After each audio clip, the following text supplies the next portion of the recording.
Welcome to the show, guys. Listen, glad to have you here. Today was the first ever live stream on my other channel. My other channel is called The Delta Report. And here's the thing. I had all kinds of trouble with audio. Couldn't figure out the first part, almost an hour into the stream, couldn't figure out why the audio kept overlapping, dubbing over. Every time I'd turn the audio on, it would start out good at first for about the first 20 seconds, and then it would dub over the last 20 seconds, and it kept dubbing over and over and over, driving me crazy, and I couldn't figure out why it was. So finally, I figured out that I couldn't watch my own audio stream on YouTube and encode at the same time. I just couldn't do it. My encoder somehow was dubbing over the audio that I was playing on the other part of this computer. So I had to turn YouTube off, and I had to turn YouTube on my laptop and watch to see what was going on with my stream, to see if my stream was working properly. Took me a long time, but I've sorted out most of the problems, and it's going to get better, my live streams on my other channel, live stream news reporting.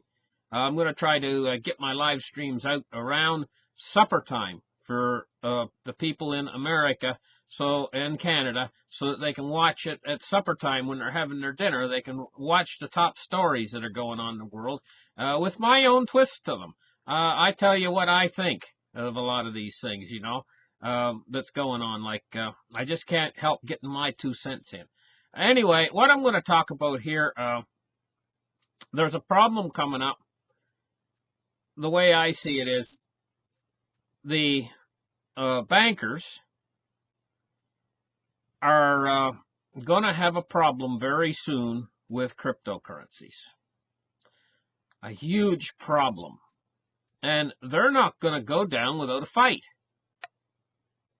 The establishment, the banking system, they got a lot of money behind them. And at this point, at this stage in the game, I think that they can see it coming. They've sat in round tables and circles around tables, and what are we going to do with this? Listen, if it was that easy to get rid of Bitcoin and get rid of the cryptocurrencies, they would have done it already. They would have done it. It's not that easy to get rid of them, because each and every computer in the world can carry a copy of the Bitcoin ledger. And so, like, I got a copy of it right here. A node, full node, on my computer. It's something like 60 gigabytes or something like that. And so they'd have to destroy every computer, basically have to uproot the entire internet to get rid of it. So it's not that easy to get rid of. But at the same time, they know they got to do something fast. I mean, this puppy, Bitcoin and her altcoins that travel with her, have reached a market cap of $750 billion. That's the best part of $1 trillion. Sure, it's backed off a little bit since.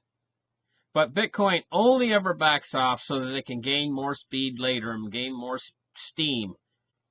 It's done this I've watched it do this like 10 times in a row. I watched it go to a peak, back off, gather steam again, and then come back and surge higher than it ever was. When this son of a gun goes like 1.5 trillion or goes $2 trillion in market cap, the bankers got a huge problem to the entire financial system. A monstrous problem. There's monstrous problems here in the respect that when Bitcoin and the cryptocurrencies get so big like this, the average guy is going to be starting to say, hey, you know what? They're going to start to see that this is a monetary black hole. And why this is a monetary black hole is, picture what a guy goes out and buys 1 Bitcoin. He wants to invest in Bitcoin. So right now it's like $8,000.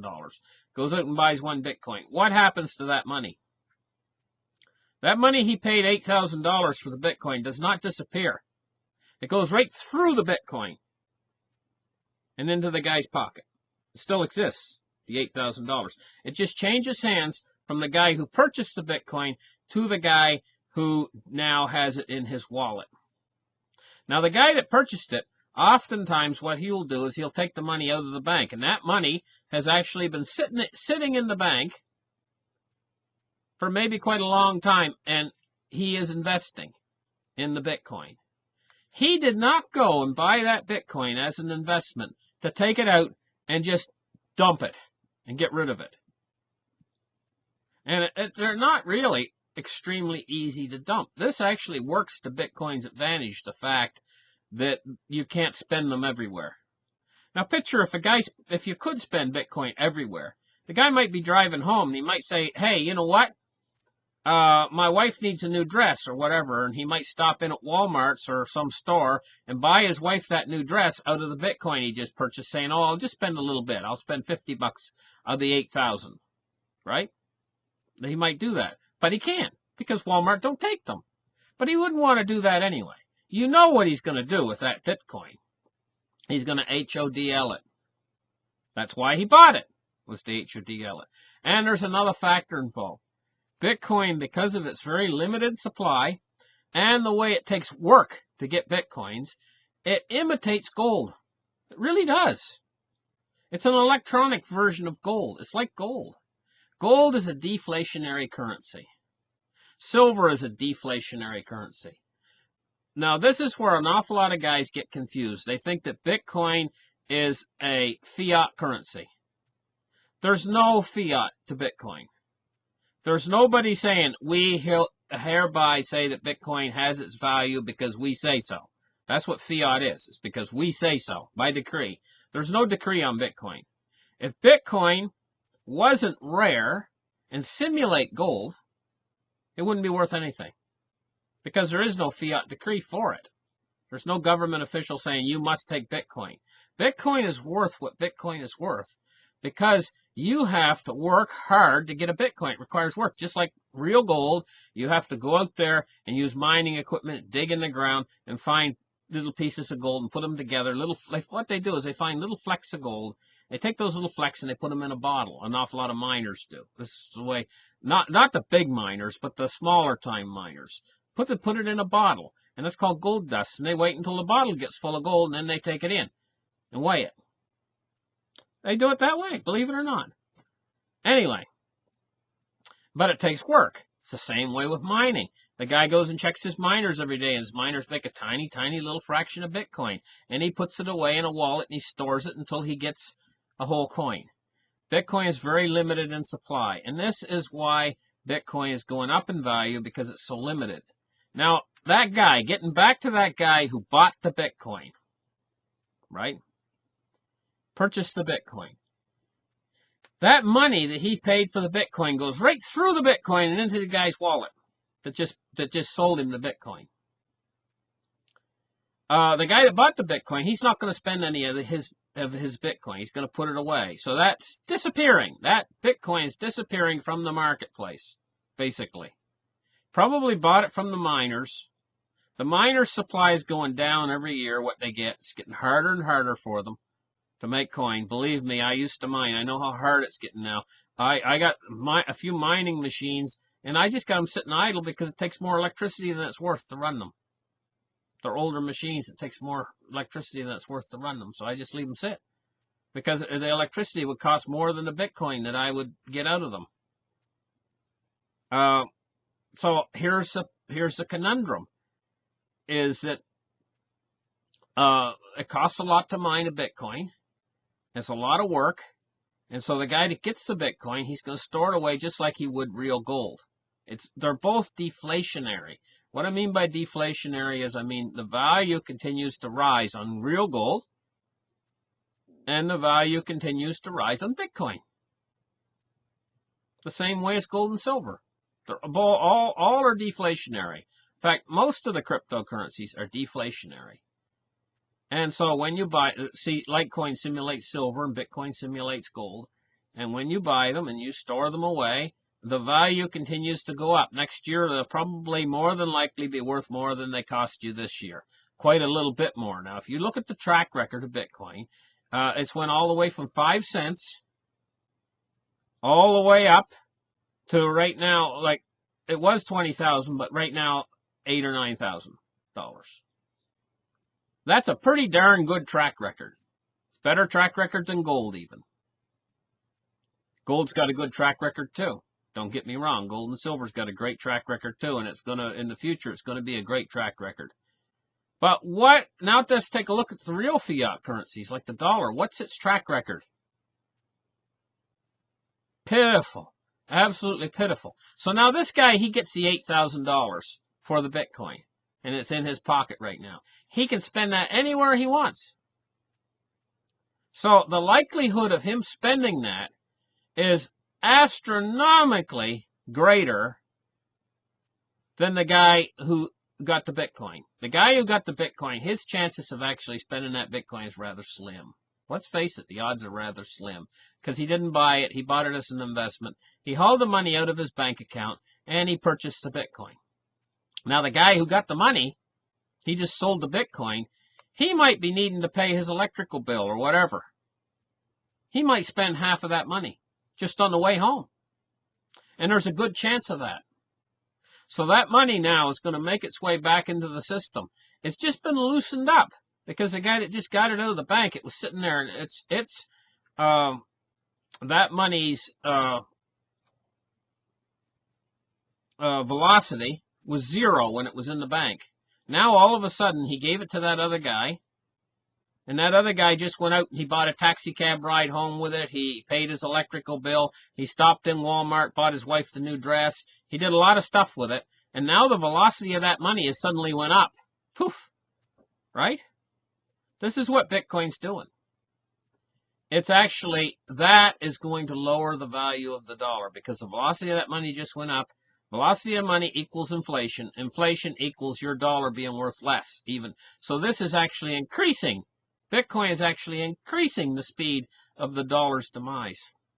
But at the same time, he bought that $8,000 Bitcoin. He hauled it from the supply of Bitcoins. So now there's less Bitcoin out there for sale. What happens when there's a diminishing supply of something? Price goes up. So what you got is now you've got a dollar on its way down. Bitcoin's increasing its speed. If it's like a guy that's ready to fall off of a cliff, and Bitcoin is the guy that's jumping on his fingers trying to get him to lose his grip to fall down the cliff. That's the dollar. Bitcoin's not helping the dollar, believe me. When Bitcoin goes up in price, it's not helping the dollar. And ultimately, it's starting to become a trillions of a dollar's market. Trillions and trillions of dollars. This scenario that I just told you about is repeating itself over and over and over and over again with people investing in Bitcoin. As this starts to grow and Bitcoin goes up faster and faster, the dollar's going to slide down a lot faster and faster the other way, in the opposite direction. So the dollar is on an elevator going down, and your Bitcoin, your gold and your silver is going to be on the elevator going up. Now here's what's happened. The Fed is combating this situation right now with their quantitative tightening. This is actually helping the dollar. And people are getting scared, and they're starting to sell out their accounts and stuff. And I noticed that they're not buying into the stock market or the last few days. They're not buying in the stock market. They've just started buying into the dollar. The dollar is reversed direction a little bit. And the reason why is these people that are starting to see the writing on the wall for the stock market and the bond market, the guys that are in the know and stuff, they still think dollars. They think these guys and these finance guys, they have always thought dollar's king to them, and it's never going to die. The dollar's got a long life left to it, and all this. They spiel themselves all this garbage that they believe that the dollar could never possibly die and never possibly be unseated from the world reserve currency status that it has, according to them. And they're all love dollars, and they think the dollar is going to have a long life ahead of it, and all this kind of crap they give themselves, they tell each other. But at the end of the day, the dollar's going to do just like Jim Willie said for ages now. He said the dollar's going to go up and up and up and up and die. I've heard him say that over and over again. Dollar's going to go up and up and up and up and die. Well, you know, Jim Willie's a pretty smart little fella. I say little fella. I guess why I say little fella is because he sounds like he sounds like that comedian. When I listen to him, every time I hear him on the radio and stuff, he sounds like that comedian. I can't think of that comedian's name right now, but his voice sounds like that comedian. There's a comedian out there. I can't think of his name. Jim Willie's voice sounds like that comedian. Something to that. I just can't put my finger on why his voice sounds so much like that comedian. Anyway, I keep picturing that comedian in my mind every time I hear Jim Willie speak. And I've been doing that for years now, but I like to listen to him. He's got a good way about how he speaks and everything. Anyway, I'm getting sidetracked off the issue here. The issue is, and I started this video, and I still haven't got to it, is the up-and-coming war between the bankers and cryptocurrency. So now I'm going to start to get into the meat of that war. They've sat around tables in these back rooms and they've discussed it. How can we get rid of this Bitcoin thing? Listen, Jamie Dimon, you see how he feels about Bitcoin? Believe me, all the bankers feel the same way, and he's talked to them all. And they've tried almost everything now. Short of taking and smashing computers with a hatchet or something to try to kill Bitcoin. It's in there. It's inside the computer. Smash the computer. Bang, bang, bang. Anyway, they've tried everything. Everything that they can think of off the top of their head. The Bank of China, the PBOC, was one of the first out there to really attack Bitcoin. And it was, I think, $1,150 when they started their attack, a coordinated attack against Bitcoin. And they dropped the price down to, I think, 160 or something like that. They did pretty good. And they used the media, too. And the media was on their side, and the media at the time was saying, Bitcoin's only going to amount to nothing and everything else. Problem was, I listened to them. Pity me. I listened to them. I unloaded my Bitcoins when Bitcoins were cheap as dirt. I only didn't have very many, but I'd mined them, and I unloaded them. What an idiot to do that. Well, I'm not an idiot. Actually, I'm not an idiot. But it was an idiot thing for me to do. Looking back on it, it was a very bad mistake I made. I'm not going to make that mistake again. That was a very costly mistake. But we make mistakes in life, you know. This is life. And we have to work to struggle to survive to get over the mistakes that we made.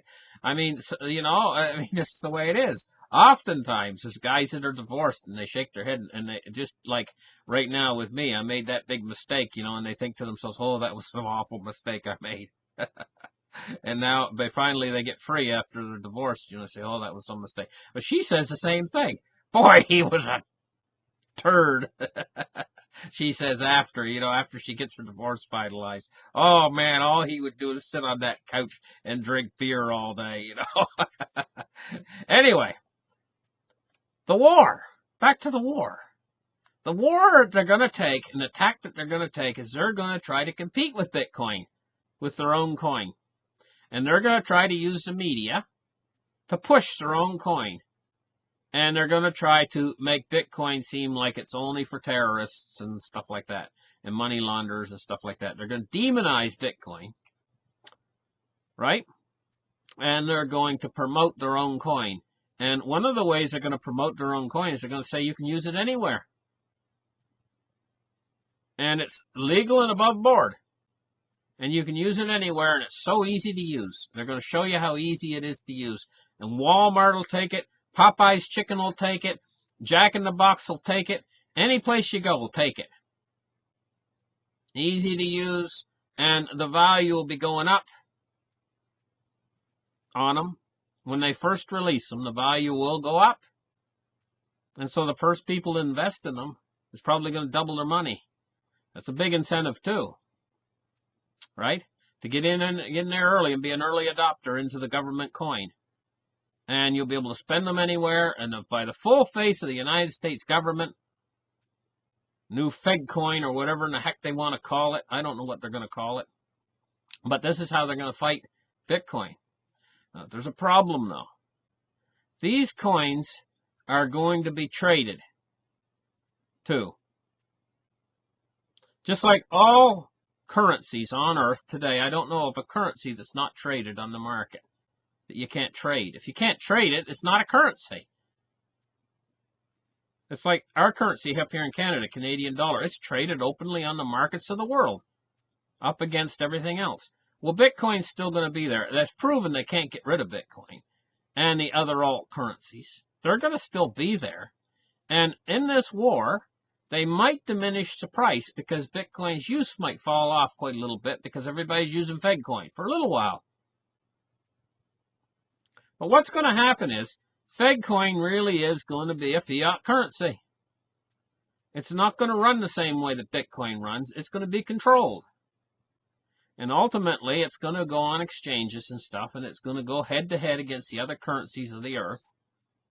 And what's going to happen is after its meteoric rise, and we've seen this same meteoric rise over and over again. If you're an altcoin trader, if you're a trader like I am, you've seen this meteoric rise oftentimes with coins when they're first released.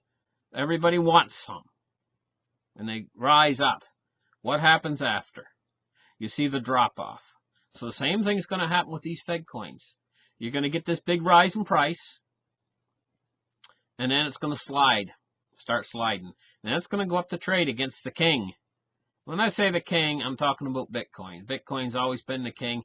And when you see it go up to and trade against the king is going to slaughter it. It's going to slaughter it on the altar of cryptocurrencies. It's going to go the same way as BitConnect. Now, if you guys are into cryptocurrencies, you know what happened with BitConnect. BitConnect was a Ponzi scheme, just like the government's coin is going to be a Ponzi scheme.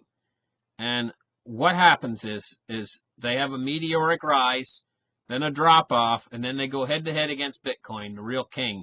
And what happens to them in the end? Everybody that goes to fight against Bitcoin comes back with an arm ripped off or a leg ripped off. Bitcoin is a savage. It will not die. It will not ever die. I've seen things happen to Bitcoin that should kill. Any other currency should have killed it. The PBOC really tried to kill it. Right? And they weren't successful. And these other central banks are looking at what the PBOC did, and they're saying to themselves, well, you know, that's not the route to take. You can put endless amounts of money into trying to uproot Bitcoin, trying to get rid of it, but it's worldwide. Bitcoin, quite literally, is on its way now to becoming the new world reserve currency. Quite seriously. But there's a big, huge problem in this. When its market cap starts to go up really high, 1.5 trillion maybe 2 trillion, I don't know exactly when, but it's really going to take off at that point. Because main adoption's really going to start to take hold at that point. The problem with this is our system is all geared up for these bankers. They've slowly put this system in place, and it's all made to run off the banks and everything. The problem is we cannot simply, very quickly, gear over and readopt into a cryptographic type of a system without a tremendous amount of upheaval. And the quicker we do it, the faster we do it, the harder the landing's going to be, the worse it's going to be, the harder the effect is going to be on us. This has to be done, something that's done slowly and gradually. But it doesn't look like it's going to go that way because Bitcoin is pulsing up in price so rapidly and with no sign of abating. Bitcoin is going up in price as quick as the United States debt is. That's its market capital.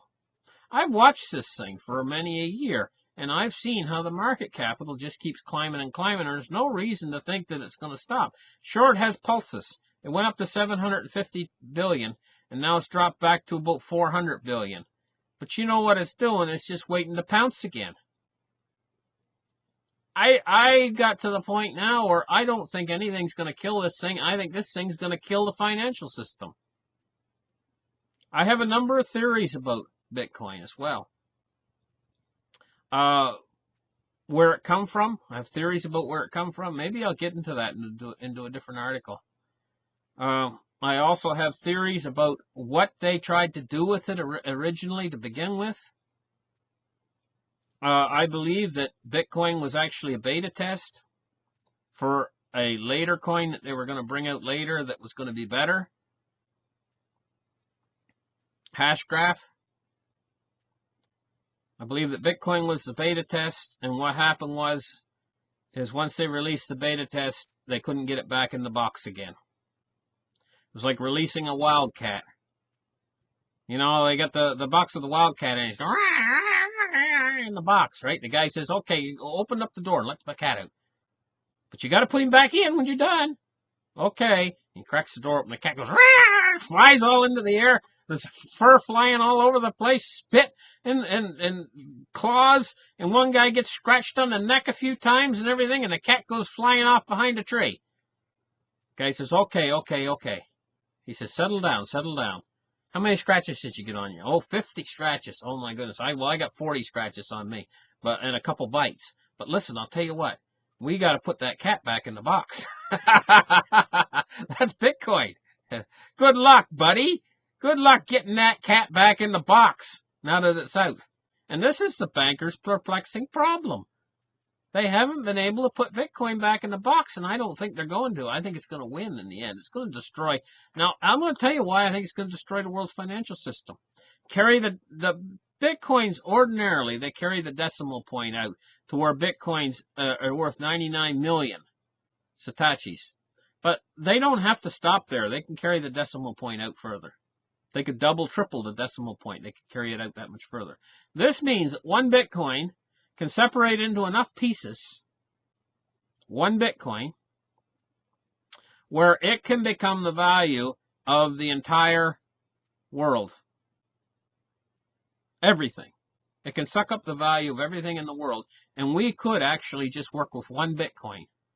Not on any of the other altcoins, nothing, just one Bitcoin would cover everything. We just have to redesign our wallets to work off of a digital Satoshi that would go out further. Now, I believe there was a coin that came along a while ago, and it was only one coin. I think they called it one or something like that. And I remember people were mining it, and they were getting like, it was like Bitcoin, the same idea, but they were getting like 5 Satashis. They'd mine for like a week, and they would get like 5 Satashis of that coin. But it was like, that coin was worth like 500 Bitcoins, that one coin or something like that. I forget what its market cap went up to. It's been a while since I remember about this, but it was like a very rare coin, and everybody was trying to get one. Or was it called 40, and there was 40 coins? I can't remember exactly right, but I remember there was a coin that was extremely rare, and they were working way out to the decimal point on it, not like Bitcoin. Bitcoin, there might come a time in the future where to transmit Bitcoin, 1 Satoshi might be worth like $1. Seriously. Or maybe even more. Maybe $10 for 1 Satoshi. And so they'll carry the decimal point out and they'll just make more Satoshis. They'll make the Bitcoin so that there's more Satoshis on the lower end. Is all they'll do. And when they get their Lightning Network and a number of other networks that they're putting in installed, I heard the other day, there's a guy out there, and I heard him say, I think it was 1.4 million transactions per second on the Bitcoin network when they get it to where they want it. They'll be able to do 1.4 million transactions a second. So this whole scaling issue is a non-issue, and the reason why is as they need more from Bitcoin, they're going to get more. It's going to give them more. They're going to keep getting more out of it. Until in the end, you will be able to buy your cup of coffee with a Bitcoin, and the network will be able to handle that. What can you do? I mean, where this is going in the end, it could be extremely dangerous because it could mean a transition to our system when we're not really ready for a transition, and that transition itself could be extremely dangerous. But it looks like that's where we're going, whether we like it or not. Because there's the bankers, it's like that Zorb ball I put on on my show there a little while ago, going down the hill. The bankers tried to stop the Bitcoin, and like the Zorb ball bounced through the guy. The guy jumped in front of the Zorb ball, and the two guys were inside the Zorb ball, and he tried to stop it because he knew that they were going to go down off the cliff. But the Zorb ball weighed double his weight, and it hit him with momentum, and it just bounced him over and went right over top of him. And that's what the bankers, the Bitcoins just bounced straight over them and went right over top of the Bank of China, People's Bank of China. And they couldn't stop it. They tried their best to stop it. And that was back when it was a lot smaller. That was back when it was like $150 a coin. And it mowed them right over, and it continued right on going. And now look at it. It's much bigger, much stronger, and the bankers are scared poopless. They're wetting their pants. Okay, listen, thank you guys for listening. Like and subscribe, and we'll catch you in the next show. Bye.